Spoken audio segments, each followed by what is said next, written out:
Ka momente në jetën studentore të cilat nuk maten me nota, nuk maten me detyra dhe as me leksionesh. Janë momente të cilat maten me adrenalin, me punë dhe me pasion. Ato janë momentet të cilat energjia kthehet në një betejë dhe aty ku historitë studentore shkruhen. Dhe pikërisht për këto histori studentore do flasim sot në Epokast.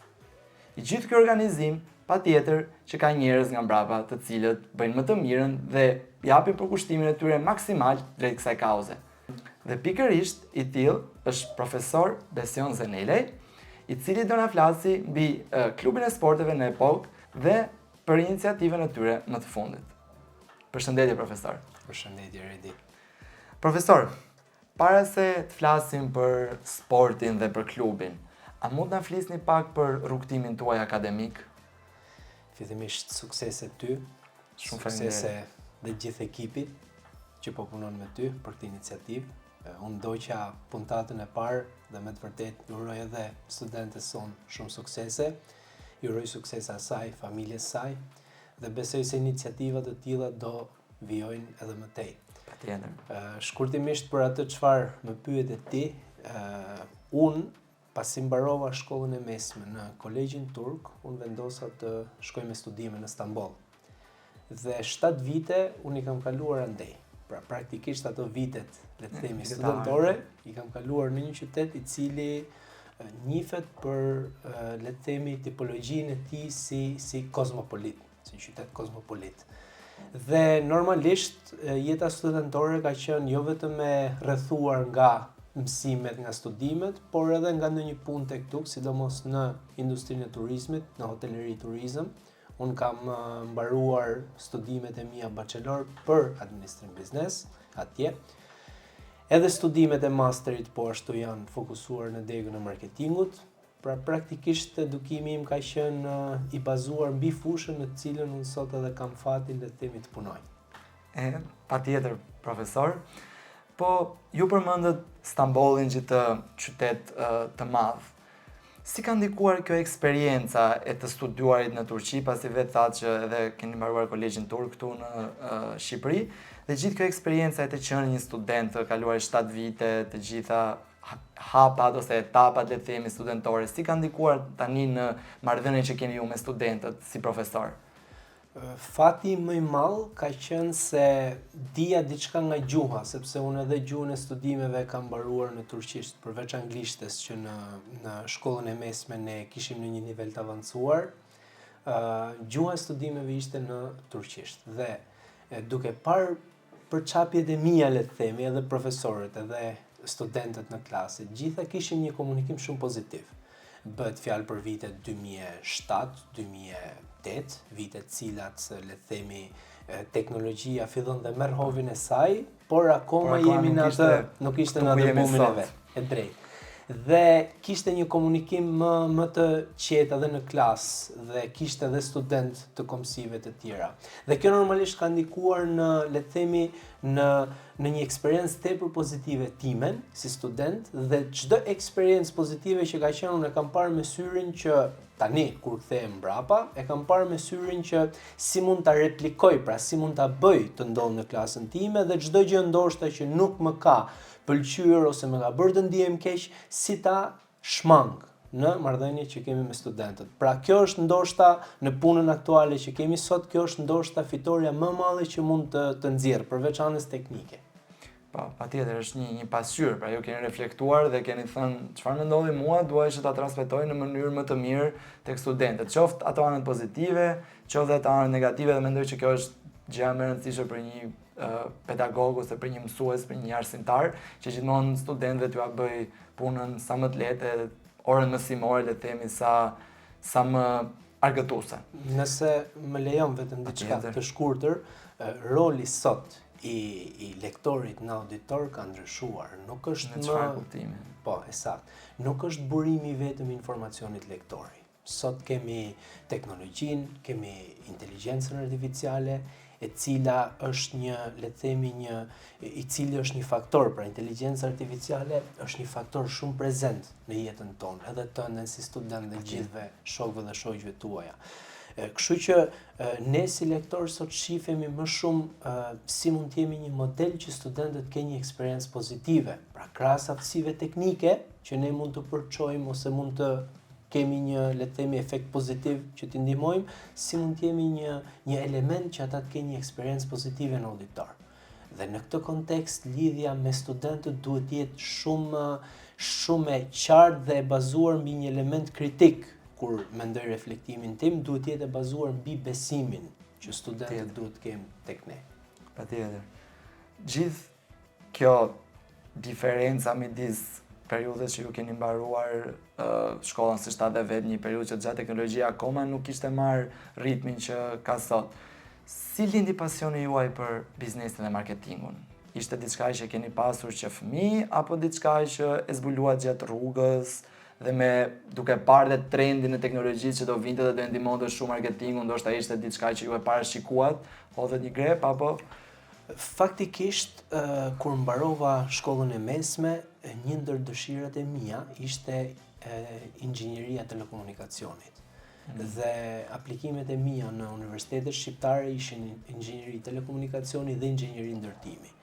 Kisha dhe fatin që përfitova një bursë studimi në Universitetin Marmara dhe këtë pasionin për marketingun dhe për botën e biznesit e fillova ta kem gjatë rrugtimit. Pra në momentin që unë fillova në universitet, kisha mundësinë, për shkak edhe ndoshta të gjuhëve që zotëroja, kisha mundësi të vijesha në kontakt në forume ndryshme, në panaire ndryshme, ku unë shkoja student por përkthyes në gjuhët italiane, angleze, turke, kishte edhe tregtar shqiptar ose biznesmen shqiptar. Dhe aty domethënë filloi dhe mori formë ky pasioni im, le të themi. Pastaj një diçka shumë e shkurtër, Edi, në vitin 2008 bota përjetoi një krizë financiare shumë të fortë dhe u pa qartë që një ndër ndryshimet që do ndodhte në biznes ishte mënyra se si ata komunikojnë me klientin. Dhe marketingu kemi parasysh që është i vetmi funksion biznesi që merret ekskluzivisht me trajtimin e klientit. Dhe pastaj gjërat sigurisht ndoqën njëra tjetrën. Pra ishte një eksperiencë, ishte një përvojë që ju e zbuluat gjatë rrugës. Ndërsa sot po të shikojmë pak më shumë të rinjt, fillojnë me marketingun që më të vegjël, ndoshta përmes rrjeteve sociale, ndoshta për shkak të influencës që kanë edhe televizionet, dhe shikojmë që në moshë të vogël, qoftë me i telefon duke munduar të filmojnë dhe të bëjnë diçka. Në Universitetin Epoka, e shikoni këtë dëshirë që kanë studentët pra për marketing që në moshë më të vogël?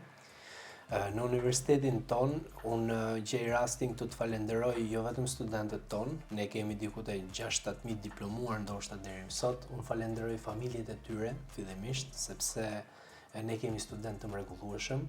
Unë e them për herë, e them edhe në diskutimet tona që kemi, kur jemi informal apo në një tavolinë kafeje, ne kemi shumë burime të brendshme që studentët tanë, le të themi, na japin mundësinë ta kemi punën për ditë e më të lehtë dhe më të bukur. Ajo çfarë duhet të them është se në shkollën tonë shoh një numër shumë të madh studentësh që kanë angazhime. Rasti konkret i edhe ti, që pse jeni javë provimesh në këtë javë, prap e gjen dëshirën dhe vullnetin që të bëjmë diçka të bukur për ta ndarë edhe me miqtë tanë, edhe me një audiencë të jashtme. Kështu që në këtë kontekst, roli le të themi që studentët kanë në zbukurimin e asaj përditshmërisë është evident. Dhe po shoh një tendencë shumë të madhe të studentëve tanë për të bërë diçka në shumë fusha, jo vetëm marketing.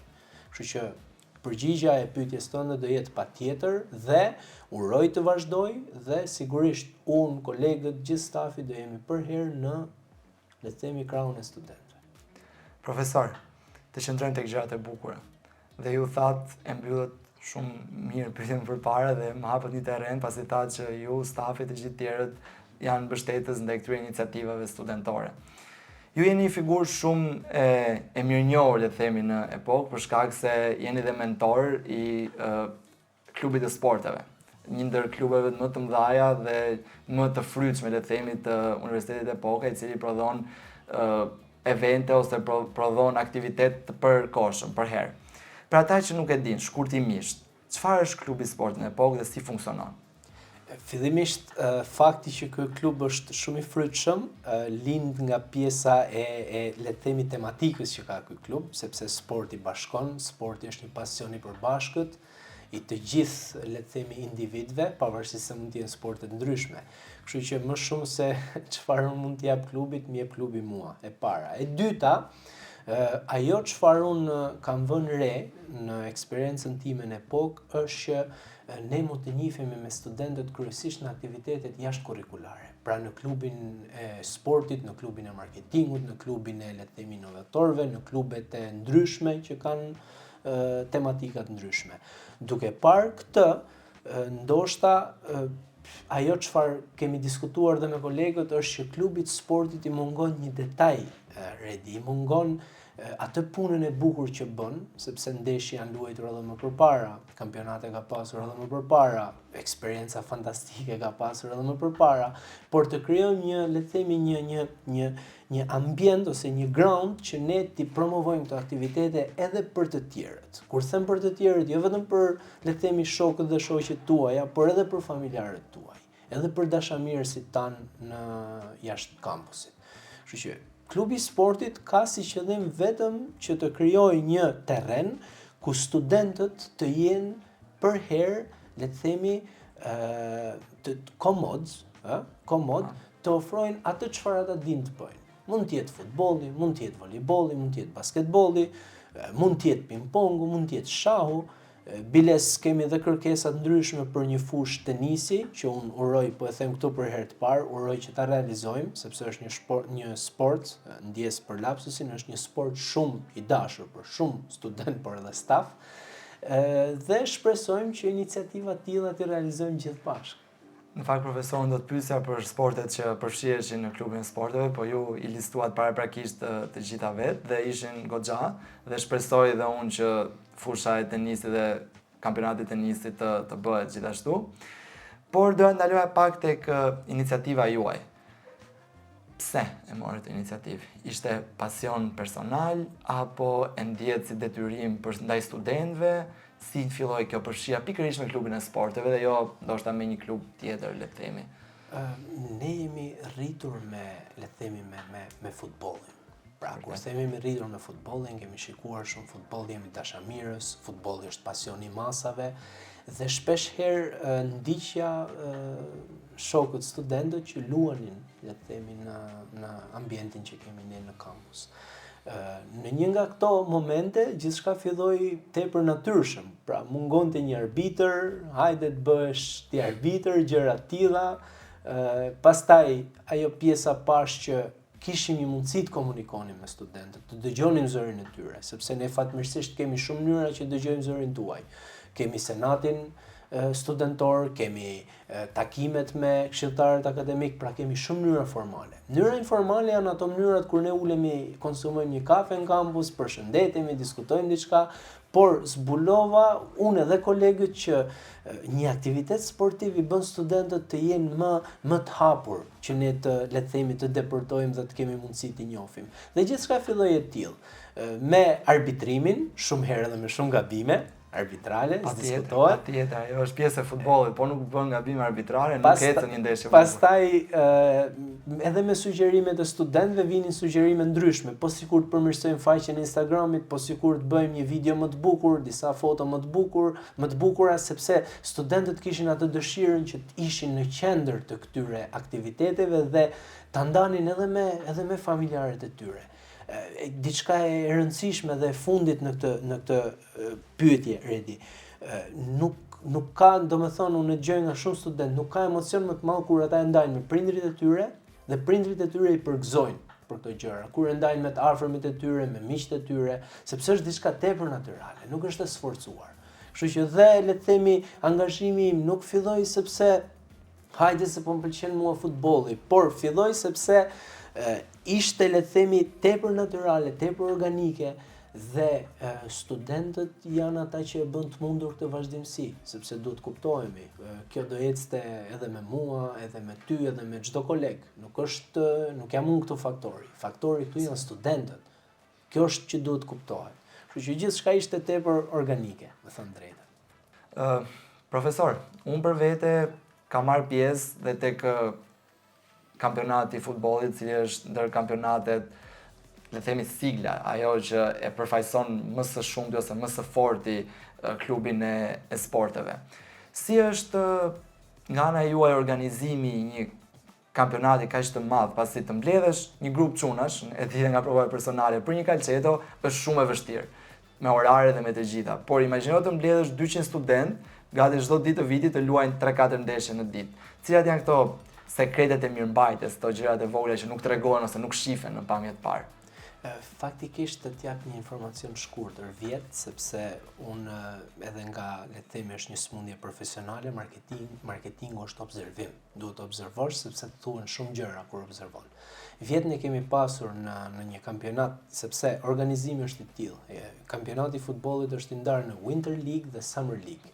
Dhe pastaj në fund do zhvillojmë finalen e madhe sipas një formati të caktuar, që mos të humbim kohë me formatin. Vjet mbaj mend që morën pjesë 24 ekipe dhe 160 studentë. Dhe nga disa matje, le të themi, që janë edhe matje bazike amatore, janë rreth 1500 studentë që kanë ndjekur këto 70 ndeshje që kulmojnë me finalen e madhe. E njëjta gjë në Summer League, e njëjta gjë edhe këtë vit. Tani sfidat, le të themi, janë të ëmbla, sepse ekipet përbëhen nga lojtarë të programeve të ndryshme. Ti je student vetë dhe di që sfida më e madhe është orari. Pra gjesh një orar shumë e vërtetë, i cili, le të themi, ta mundson që të luajnë dy ekipet me mendje të qetë, sepse ne kemi edhe një, le të themi, kërkesë për pjesëmarrjen në mësim, që është në një përqindje të caktuar, dhe sfida e parë është orari, që çunat duhet të merren vesh me njëri tjetrin. Një sfidë tjetër e ëmbël është sepse unë vetë nuk jam arbitër profesionist. Asnjë nga çunat apo kolegët nuk është arbitër profesionist. Dhe sigurisht që do ketë ndonjë pakënaqësi tek faullat, tek kartonat, tek gjëra. Është pa shmangshme ajo pjesë. Por si klub i sporteve, për ta përmbyllur jemi të organizuar në një mënyrë të tillë. Unë dua gjej rastin falenderoj edhe studentin ton Geraldo Lata, është presidenti i klubit sporteve dhe jam unë që e kam gjetur atë këtu.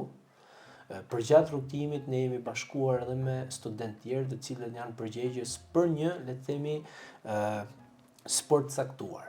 Ne kemi studentin ton Bertan Hoti, i cili është përgjegjës për pjesën e futbollit. Kemi studentin ton Kristen Toka, i është përgjegjës për pjesën e basketbollit. Kemi Ildi Hyka, ai është përgjegjës për pjesën e volejbollit. Këto dy sporte zhvillohen në semestrin e pranverës të dytin për shkak edhe të kushteve kohore. Kemi dhe Aleksandër Murati, është Aleksi, cilët gjithë duhet i përshëndes, po Aleksi në veçanti sepse merret me organizimin edhe të kampionatit pingpongut edhe të shahut. Pra, kemi krijuar, le të themi, mes nesh një marrëdhënie të tillë që të gjitha gjërat të jenë sa më natyrale. Pastaj kemi një ekip i cili merret edhe me, le të themi, promovimet në faqen Instagram. Kemi shumë student. Tani unë nuk po i përmend specifikisht sepse janë shumë për të përmendur dhe nuk duhet harroj asnjë. Por këta studentë që sapo përmenda, këta janë në fakt ajo fuqia vërtetë e klubit sportit. Pra, organizimi dhe gjitha sfidat kalohen në këtë mënyrë. Por sfidat kryesore, ato që të thash, ato dyja, arbitrimi dhe oraret.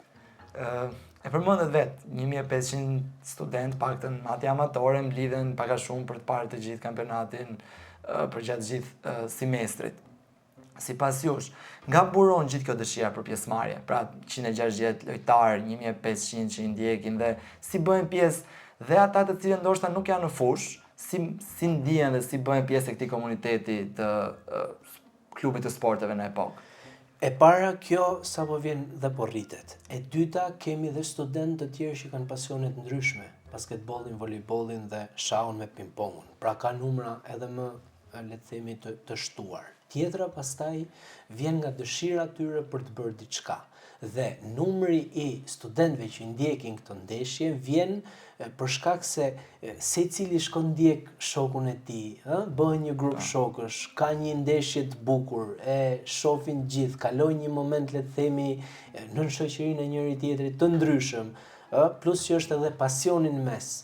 Pra në gjitha, le të themi, ndeshjet, në gjitha sportet, ajo çfarë unë kam vërejtur në mënyrë modeste është që studentët nuk e luajnë vetëm nga ana fizike, luajnë me pasion.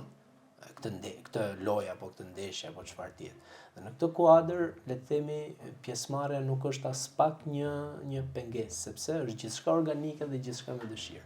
Ne mundohemi në maksimum edhe me dekanatin e studentëve, por edhe me kolegët e tjerë, me kushtin që të mos pengojmë leksionet e tyre, sidomos për inxhinieritë e ndryshme, softwareike, kompjuterike, ndërtimit, mos të pengojmë pjesëmarrjen në laborator, sepse është pjesë praktike. Ti e ve studenti informatikës ekonomike dhe di që laboratori, të cilët i kemi të shumt, janë pjesë e rëndësishme e rrugtimit tuaj, le të themi si student. Me kushtin që mos të pengojmë këto gjëra, ne mundohemi të mirëkuptojmë edhe në pjesën e pjesëmarrjes në klasë. Unë për shembull kam lëndët e marketingut dhe të menaxhimit markës apo sjelljen e konsumatorit dhe në një moment që studentët kanë ndeshje, mundohem të jap atë fleksibilitetin. Mund të vinë 1 orë, mund të ikin 2 ose anë sjelltas. Detaje, por kjo është diçka që është evidente dhe e shton më shumë edhe atë që thash në fillim, besimin e studentëve tek ne. Pra gjithë ky pasion, por gjithë ky bashkëpunim midis stafit mësimor edhe studentëve dhe brenda studentëve, shumë mirë mund të përmbledhet edhe me fjalinë të cilët ju thatë në fillim që sporti bashkon njerëzit. Por nga pikpamja juaj si pedagog, pra nga pikpamja juaj akademike, si ndikon kjo fjali, sporti bashkon njerëzit? Çfarë të mirë sjell, le të themi jashtë fushës, në klasa? Në klasa, atëherë, shoh shumë kolegë që ata në pushimin e drekës apo në pushimet mesorëve i ndjekin ndeshjet. Kolegë të mi, profesor të nderuar, profesoresha të nderuara, që i ndjekin studentët e tyre. 5 minuta, 10 minuta, gjysmë ore, nuk ka rëndësi. Kjo çfarë bën? Kjo përkthehet në një ndjenjë admirimi tek studentët. Unë mbaj mend një ndër, le të themi, një ndër gjërat më të bukura është që kishim shumë profesor doktor që në mes gjithë punës, angazhimeve, lodhjes që mund të kenë dhe gjitha gjenin kohën ndiqnin edhe ndeshjet full. Pra ndeshjet që zgjasin edhe 1 orë, 1 orë e pak. Dhe në këmbë, sepse ndiqnin në këmbë për arsye që se do iki tani, se do iki, pastaj dhe ngeleshin aty. Dhe kjo domethënë është diçka që te studentët e shton admirimin. Dhe në auditor pastaj redi kjo përkthehet në një ulje të tensionit. Duhet kuptosh që ne jemi profesor, po ne bëjmë dhe gabime. Jo me vetdije sigurisht, por bëjmë gabime. Në mënyrën se si mund të komunikojmë nga njëherë me ju, në mënyrën se si, le të themi, komunikimi jon one to one nga njëherë ka në një tension që nuk rrjedh nga ju, por ndoshta nga ne, nga lodhja, nga çdo lloj situatash. Dhe një ulje e tillë tensionit, një ulje e tillë tensionit është vlera më e madhe që ne na vjen në auditor. Nga ana tjetër, ne arrim të njohim studentët tanë dhe të shembim çdo paragjykim të tipit. Besioni është student i cili nuk më dëgjon në klasë. Është student që nuk interesohet. Por jo, kur shkon dhe shikon këtë student që ka një angazhim në një sport caktuar, ka një, le të themi, një komunikim shumë të dashamirës me shokët, me lojtarët e tij, edhe paragjykimi jo të zhduket. Sepse unë e thash edhe në fillim, mos përsëris vetveten. Kjo është mënyrë që ne mund të njohim studentët tanë. Dhe njeriu, kur e njeh diçka, është më komod edhe në menaxhimin e emocioneve, mendoj unë. Shumë e vërtetë është, sporti është mekanizmi më i mirë për të mësuar studentëve dhe sjellje ose tipare të tjera të karakterit, ja formsoj ato tipit leadershipi, komunikimi, bashkëpunimi, ndonjëherë menaxhimin i temperit, i nervave ose gjitha këto.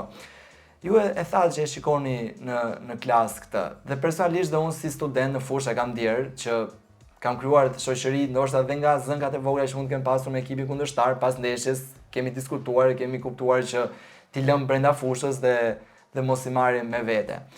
A ka ndonjë rast në një student specifik i cili ka qenë komplet tjetër personazh në klasa në bankat e shkollës dhe komplet tjetër në fushën e lojës? Patjetër. Një ndër studentët e mi më të dashur e përshëndes Elvis Hamati. Me Elvisin në çdo ndeshje ne, le të themi, krijojmë ato konfliktet tona. Në sensin që ai është i pakënaqur nga arbitrimi, mërzitet shumë me mua, me vendimet e mia etj. Por kemi një marrëdhënie, le të themi, nëse mund ta quaj si dy vëllezër, njëri i madh, njëri i vogël. Dhe gjej rastin ta përshëndes sepse është një nga çunat, le të themi, edhe që angazhohet në gjitha sportet, angazhohet në futboll, volejboll, basketboll, madje u thot edhe të tjerëve që unë do marr 3 kupa, sepse e ka me shumë pasion. Angazhohet në aktivitete ndryshme artistike që ne kemi në si klube, po. Dhe një student i tillë kur e shef në fush, thua që çfarë është ky student, sepse është shumë i ashpër edhe me ty. Pra, le të themi që nuk dakordsohet me vendimet e tua, duket shumë i ashpër, plus që është edhe një nga çunat tanë që është diku dhe 1.90 i gjatë, atletik, dhe ti thua që pse ky student, por pastaj kur del dhe kur e shikon, kur dëgjon edhe, le të themi, përshtypjet e profesorëve të tjerë për këtë student, aty e kupton dhe aty kupton një të vërtetë shumë të madhe. Juve si student, dhe këtë e them për ty dhe për gjithë ata që na dëgjojnë, juve si student do mbani qëndrimin tuaj, do bëni gabimet tuaja. Neve si staf akademik, na bie që këto gabime ti minimizojmë, të mos jenë të dëmshme, t'ju mirë kuptojmë dhe t'ju shtrimdojmë. Kjo është çfarë mund të them me këtë shembull për një student. Pra, në fjalë të tjera, ju po thoni që e gjithë kjo iniciativë, pra gjithë kjo përfshirje, qoftë me gabimet e veta, qoftë me nervozizat e veta, qoftë me momentet e bukura me të qeshura, krijon një kulturë më të fortë në universitet. Patjetër. Dhe po thoni që është shumë e nevojshme që jo vetëm sportive, por në të gjitha fushat e ndryshme të ketë sa më shumë aktivitete, sa më shumë përfshirje studentore dhe të bëhen sa më shumë gjëra ndryshe të cilat do nxjerrin pak studentët nga rutina e tyre e të mësuarit dhe të qëndruarit mbi libra. Patjetër, sepse kjo redi është si një, le të themi, një familje. Ti ke disa momente, le të themi, por është familje. Dhe kjo është ajo çfarë ne po mundohemi të gjithë së bashku të arrijmë.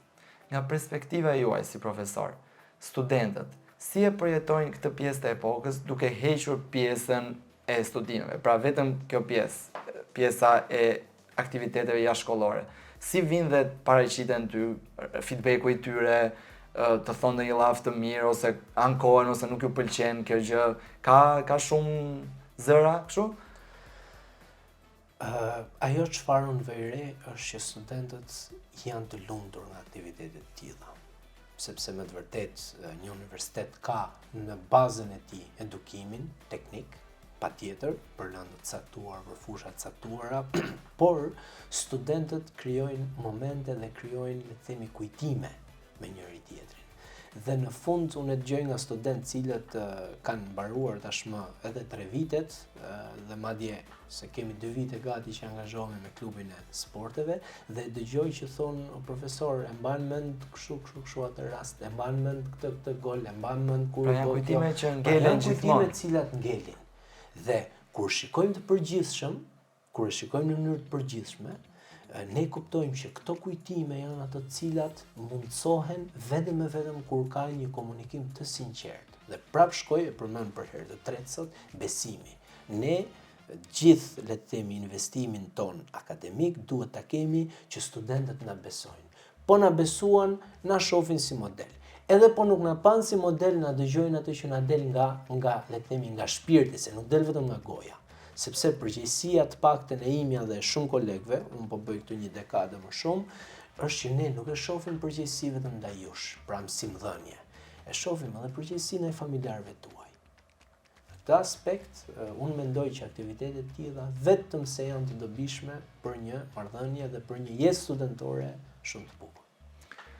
Është goxha e rëndësishme që kur makinat fillon të lëvizi, gjithmonë të ketë karburant dhe të eci më shpejt. Ju e përmendët, e thatë pak më përpara, planet për të paktën për të ardhmen, për këtë kampionatin e tenisit, dhe përmendët gjithashtu dhe studentët të cilët ju kishin ndihmuar për të gjitha kampionatet dhe i falenderuat veçanërisht. Cilat janë planet e sportit të klubit në të ardhmen, pra ndonjë kampionat përfshirje me universitete të tjera, apo ndoshta në një sport i ri përveç tenisit që do shtohet, cili është vizioni për momentin, me aq sa mund të themi të paktën këtu?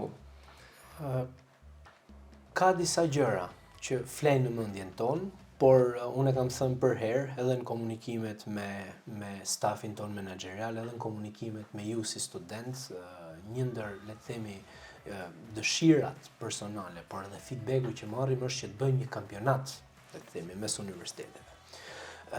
Ka nisma, le të themi, për të bashkuar sportin universitar në Shqipëri. Por, ajo çfarë ne kemi vënë re, nuk është vetëm pjesëmarrja diku, sepse pjesëmarrja diku ka shumë faktorë që ndikojnë. Ajo çfarë ndoshta unë po them për herë të parë këtu, ajo çfarë flen, le të themi, në mendjen dhe në planet tona, them tona sepse nuk jam as pak i vetëm në këtë, është që të organizojmë fillimisht një, le të themi, një aktivitet sportiv, në futboll, në basketboll, në volejboll, nuk ka pse, mes shumë universiteteve private. Pse e them mes shumë universiteteve private? Të mos keq kuptohemi dhe të mos kemi një le të themi një ekuivok këtu. E them sepse ti e din, universitetet tona shtetërore kanë qytete të ndryshme, kanë Shkodrën, Elbasan, Vlorën, Durrës, dhe që të marrin pjesë ka dhe shumë faktorë të tjerë, le të themi, që kanë të bëjnë me organizimin, me lënien e ditës së mësimit, me organizimin e transportit. Ne studentët tonë kudo që shkojnë mundohemi që t'jenë sa më komod, pra ndoshta jo një ekip i mirëfillt sporti, por të kenë ato, le të themi, benefitet e tyre, dhe kjo ka dhe një kosto, që të shkosh në një X qytet dhe të kujdesesh transportin, ushqimin, mirëmbajtjen, fanellat, gjëra që mund të kenë nevojë, ka dhe një kosto. Ndërsa shumica universiteteve private është e përqendruar në kryeqytet. Duke qenë diçka e tillë, ne mund të organizojmë, madje ne do propozojmë që të kemi dhe ambientin tonë sportit si një le të themi terren ku mund të bëhet një kampionat i tillë. Pra nuk ka rëndësi të jetë i madh. Duhet të jetë një nisën. Sepse kjo pastaj do shtonte atë çfarë ne e përjetojmë në epokë. Do ta shtonte, dhe unë besoj shumë, ne besojmë shumë, që do ta shtonte edhe me studentëve të universiteteve tjera. Sepse do kërkonim edhe ndihmë nga ndoshta institucione që do na suportonin, për shembull me arbitrim. Sepse në një ndeshje mes epokës dhe një X universiteti, nuk kam si jam unë apo një koleg apo dikush arbitër, mund kemi një autoritet, mund kemi një autoritet ndoshta, pse jo, nga Federata Shqiptare e Futbollit apo nga, le të themi, institucione tjera që mund na suportojnë me gjëra të tilla. Dhe për ta përmbyllur, diçka që ne duam ta ngrim, dhe këtu vim pse është e rëndësishme të promovohet edhe aktiviteti studentor. Duam që të krijojmë edhe partneritete me biznese të ndryshme, me sponsorë të ndryshme. Patjetër, është shumë e nevojshme. Diçka e tillë do na ndihmonte jo vetëm që të promovonim vetëm ekipin ton të futbollit, absolutisht. Nuk e shohim vetëm në atë aspekt. Kjo do na ndihmonte të promovonim komplet, le të themi, sportin universitar. Dhe shpresoj që me hapat vegjël, sepse me hapat mëdhenj nuk kemi pse flasim, besoj që klubi i sporteve, për të qenë sa më konciz te kjo që do të them, klubi i sporteve ka si qëllim të ketë një prezencë me ekip shkolle në sportet e futbollit, volejbollit dhe basketbollit. Të kemi dhe një apo dy përfaqësues tanë në sportin e ping-pongut, patjetër, dhe këtë ta kthejmë në një traditë. Shumë vërtet traditë. Po arritëm të bëjmë këtë, pastaj ajo do vazhdoj vetë. Sot nuk është Redi, do vi nesër Besioni, sot nuk është Besioni, do vi nesër Redi, dhe kjo vazhdon pastaj. Është një cikël që nuk mbaron. Dhe më lejon diçka, ajo çfarë shikojmë është që studentët e viteve të para vinë shumë motivuar kur ka diçka që është bërë. Dhe ata japin diçka nga vetja e tyre. Futen menjëherë tek bota universitare. Këta bëhen vit 2, në vit 3, vin tjerët më pas. Shumë vërtet, profesor. Ju gjatë gjithë këtij episodi keni dhënë shumë mesazhe dhe keni thënë shumë fjalë të cilat shumë nga studentët duhet t'i mbajnë shënim dhe t'i regjistrojnë si vlera të tyre. Dua edhe një këshill të fundit për të gjithë studentët të cilët duan të marrin pjesë në sport, por hezitojnë për arsye shumë të ndryshme. Pra, si mund ta gjejnë këta student balancën midis jetës së tyre, qoftë akademike, qoftë jetës së tyre të përditshme dhe sportit? Cili është ai mesazh ose ai çelësi kyç që këta student duhet të kenë parasysh? Besoj edhe ti, po edhe studentët e tjerë që ndoshta janë të angazhuar dhe na ndjekin, e dinë që qasja ime është vetëm një. Në momentin, prandaj them duhet krijohet kultura e besimit, ajo trust, ajo fjala e famshme. Sepse në momentin që ka një besim tek ty një student, vjen dhe çdo problem që ka e ndan me ty. Dhe un kam, për shembull, kemi një nga ekipet e futbollit që ata thanë ne do vazhdojmë studimet master, nuk mund marrim pjesë dot sepse studentët e masterit nuk marrin pjesë. Dhe ç'a bëm? U tham që çdo student që ka badge-in e Universitetit Epoka, pra që në mënyrë zyrtare është student i Universitetit Epoka, ka të drejtën e tij apo të saj të marrë pjesë në sportet dhe në aktivitetet që ne organizojmë. Dhe ka një numër shumë pas studentëve të masterit që marrin pjesë. Më përpara nuk merrin pjesë. Pra, e shprehen si shqetësim, u munduam të japim një zgjidhje. Sepse gjërat duhet shikohen në kuadrin makro, nuk është të shikohen në raste specifike. Ne mund të bëjmë një përjashtim për një rast specifik, por duhet ta shikojmë si na ndikon në pjesën makro. Këshilla ime për këta studentë është kjo. E para ata, nëse nuk i din prioritetet e tyre, që nganjëherë dhe ndodh nuk i din prioritetet tona, jemi të hapur të gjithë që të ndihmojnë të përcaktojnë të prioritete. E dyta, nëse këto prioritete dihen dhe janë qarta, jemi të hapur që në hapësirën që ta atyre u ngelet, ti përfshim. Prandaj, ajo çfarë unë sugjeroj është vetëm një gjë, të mos hezitojnë për asnjë gjë të flasin me ne. Sepse duke folur, edhe ne mund të kemi ndoshta gabimet tona dhe pastaj reflektojmë dhe i përmirësojmë gjatë rrugës.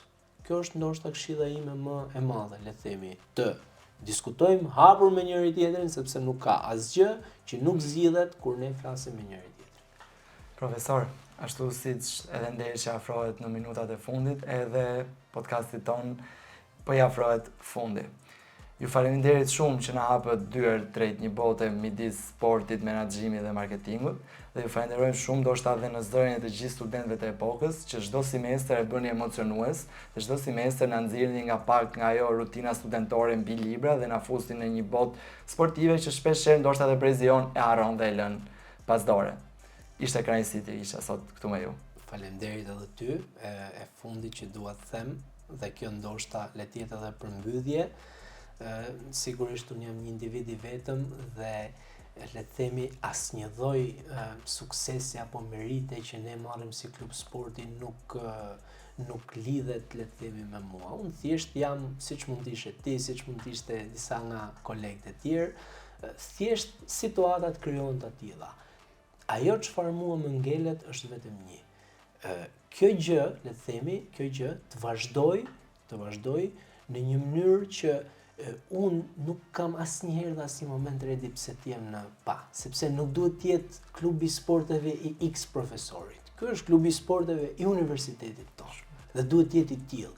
Sepse ti si redi për shembull me profesorin ke një marrëdhënie le të themi jo 100% të ëmbël apo të sheshuar. Dhe kjo bëhet shkas që ti të kesh një paragjykim për gjithë aktivitetet. Prandaj ky duhet të jetë një klub i universitetit ton dhe si i tillë duhet vazhdojmë përpara të gjithë. Nëse do më lejosh vetëm një diçka të fundit për ta dhënë le të themi si shembull. Ti e din se sot në botën e rrjeteve sociale ato insightet e famshme janë një indikator. Dhe ne jemi munduar çfarë mund të bëjmë që të rrisim ndjekësit, shikimet, klikimet në mënyrë tepër organike, pa asnjë sponsorizim. Dhe vjet përgjatë sidomos kampionatit të pranverës arritëm diku te 300.000 klikime për 3 muaj. Ti e din se e kemi diskutuar edhe në tavolina së bashku. Vetëm këtë muaj që kur ka filluar shkolla në 6 tetor, vetëm në një periudhë një mujore deri më sot që flasim, kemi 390.000. Pra, kjo është vetëm indikator e diçkaje. Vetëm në rastin kur ne jemi të bashkuar, mundemi të prodhojmë diçka të bukur. Dhe për këtë dua të falenderoj fillimisht ty, gjithë ata që bëjnë organizimet të tilla, dhe dua të falenderoj në mënyrë të veçantë çdo student të universitetit ton që merr pjesë, që shikon apo që ka dëgjuar për këto aktivitete. Kështu që suksese edhe tyre. Shumë faleminderit profesor, gjithashtu dhe unë do doja të falenderoja të gjithë ata që të cilët bëjnë të mundur çdo aktivitet në Epokë, por gjithashtu të gjithë ata që na mbështesin dhe na suportojnë në çdo iniciativë që ne marrim. Dhe kjo është dhe për ju. Shumë faleminderit për vëmendjen. Ky ishte Epokast, unë jam Redi Alidini dhe deri në episodin e radhës vazhdoni ndiqni ëndrat tuaja dhe mos hiqni dorë.